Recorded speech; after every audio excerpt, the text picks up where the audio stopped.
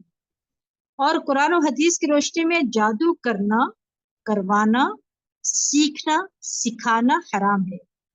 اسی طرح جادوگروں، شعبدہ بازوں کے پاس جا کر ان سے جادو کے ذریعے علاج کروانا بھی ناجائز بھی اور حرام بھی ہے۔ پھر آپ دیکھیں کہ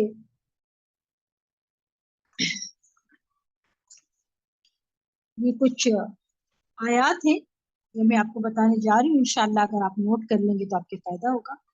سورۃ البقرہ کی کچھ آیات ہیں جو توڑ کے لیے بہت مؤثر ہیں، جادو توڑنا ہے نا اس کے لیے۔ اس میں سب سے پہلے الف لام میم سے لے کر المفلحون تک، یعنی 5 آیات پہلی سورۃ البقرہ کی۔ پھر آیت نمبر 102، پھر آیت نمبر 163 یعنی 163 سے 164 تک، پھر آیت الکرسی، پھر آمن الرسول آخر تک، پھر سورۃ آل عمران کی آیت نمبر 18 19 یعنی 18 سے 19 تک، سورۃ الاعراف 54 سے 56 تک، سورۃ الاعراف 117 سے لے کر 122 تک، سورۃ یونس 81 سے 82 تک، سورۃ طٰہٰ 69، المؤمنون 115 سے 118 تک، الصافات، سورۃ الصافات پہلی 10 آیات. پھر سورۃ الاحقاف 29 سے 33 تک. سورۃ الرحمن 33 سے 36 تک. سورۃ الحشر 21 سے 24 تک. سورۃ التغابن 14 سے 16 تک. سورۃ الجن 1 سے 9 تک. پھر معوذات، سورۃ فلق اور سورۃ ناس. معوذات سورۃ اخلاص بھی، تینوں. اس کے علاوہ پھر مسنون دعائیں. یہ دعا اعوذ بکلمات اللہ التامات التي لا يجاوزهن بر ولا فاجر من شر ما ينزل من السماء وما يعرج فيها ومن شر فتن الليل والنهار ومن كل طارق إلا طارق يطرق بخير يا رحمن.